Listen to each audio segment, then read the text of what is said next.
the campus of the American Farm School, where vegetables and flower production take place under greenhouses and land with plenty of sunlight.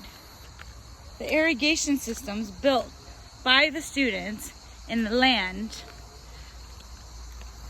where the sun shines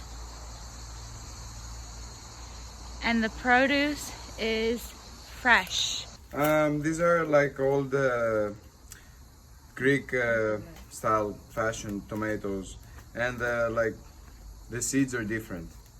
Like you can see from the color that and the taste. We did a taste test earlier, like it was the perfect time that you came in, and I decided that these are better than these. We had more, but only these are available.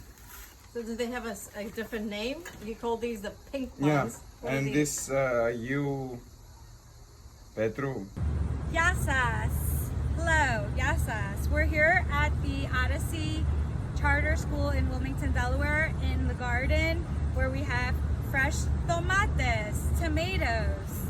So we harvest these tomatoes. Sometimes we can harvest them in like a greenish color and have them set in our kitchens outside of the fridge, and they'll ripen. Sometimes, so we also have seeds that these can self-pollinate. So these fresh tomatoes are not like the ones that we've seen before at the American Farm School. These are Odyssey tomates. They're very, very tasty, and we have tons in our garden here.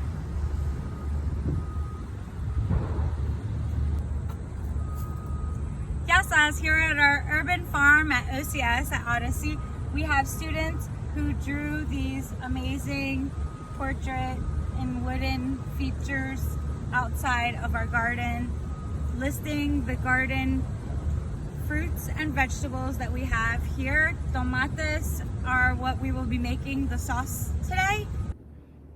Yasas, here we are in America in our kitchen.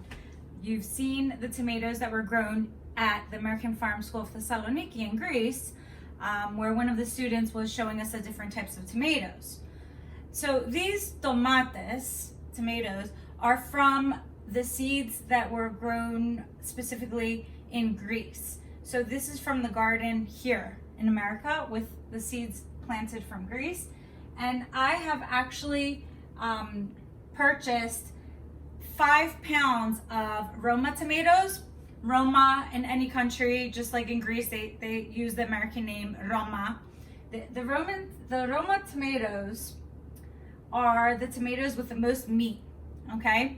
So these are the tomatoes that we're gonna use to make our sauce. In Greece, it's easy to find these tomatoes. So what you do is you get pounds, and you can easily order mason jars. These jars are just regular jars that I ordered from Amazon. They're 12 ounces, 12-ounce jars. You can order any other kind of jars. I ordered some because the ones that I've been using and recycling are a bit outdated. So I freshened up my pantry and got these ones. So this 12-inch one, I have 5 here. So according to the jars, I got 5 pounds of the tomatoes for the tomato sauce. These are the ingredients. The tomates that you see here, the Roma ones are the ones that are the most beefy and for sauce, for purposes of making sauce. And for our homemade sauce, we have 1 onion, we have 1.5 carrot. It depends, you can put more or less. And we have 2 parts that I cut off of the celery, and I have it ready right here. I have 5-6 cloves of garlic.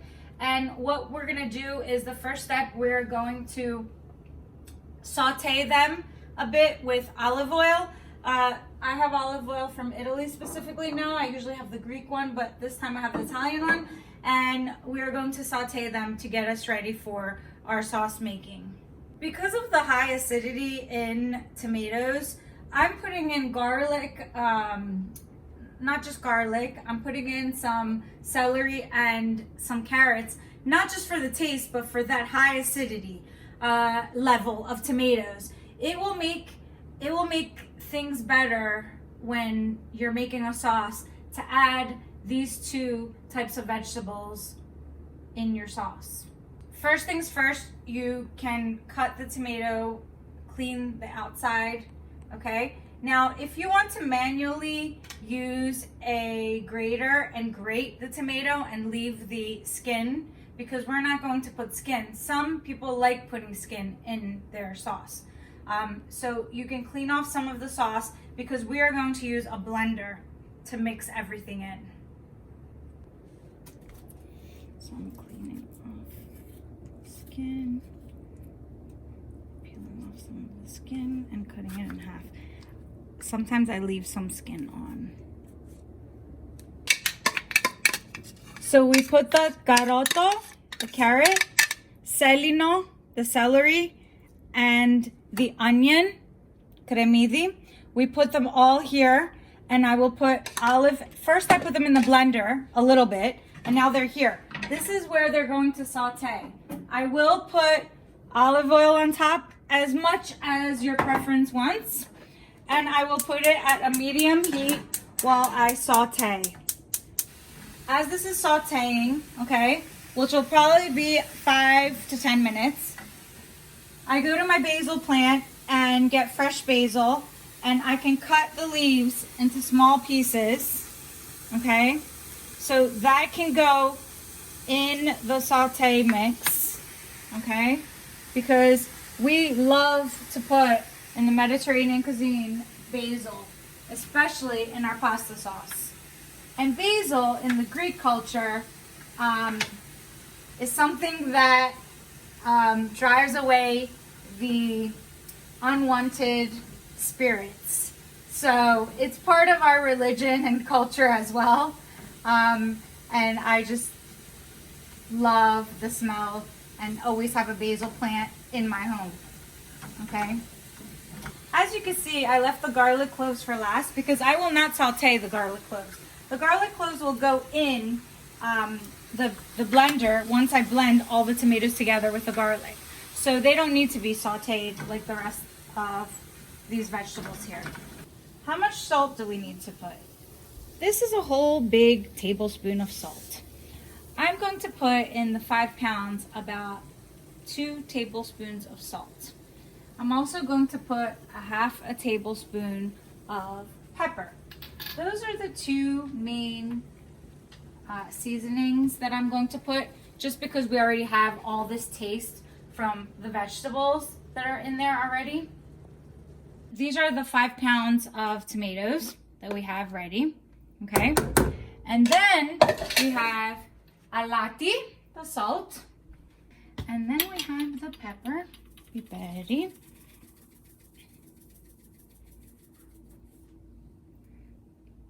And then we will be adding this great saute mix. Okay. Now that we've mixed everything, I'm putting pieces of it again back in the blender so it can get finer and finer. So the last part before we start letting it boil at medium to low heat is we're going to put 1 big tablespoon of sugar. And once it starts boiling, we will add olive oil on top. This has been boiling for about 35 minutes. The olive oil is on top. And this is the last step of our salsa tomatas that you can use for different types of spaghetti that you're making. You can use it for pizza sauce. You can use it for some type of orzo, or even making fasolakia, or you're making your okra. Okay, it is a tomato-based sauce that is used anywhere. So when we put them in our jars, when we put the sauce in our jars, what happens is I put some here and some here because it's a little bit more chunky on this side, and then I let it cool off a little bit, okay? So on top, I am just adding a little bit of the sauce just to fill it up. What you do is you let it cool off a little bit, but not a lot. And when you seal it nice and tight, it's hot in there and you have to turn it over. That prevents, just like we made our marmalade, our marmelada last time, that prevents from it becoming molded on top here. These will be kept like this overnight and you will store them in a safe place, not in the refrigerator, outside in a safe pantry. So this is our salsa tomata cagliorexi.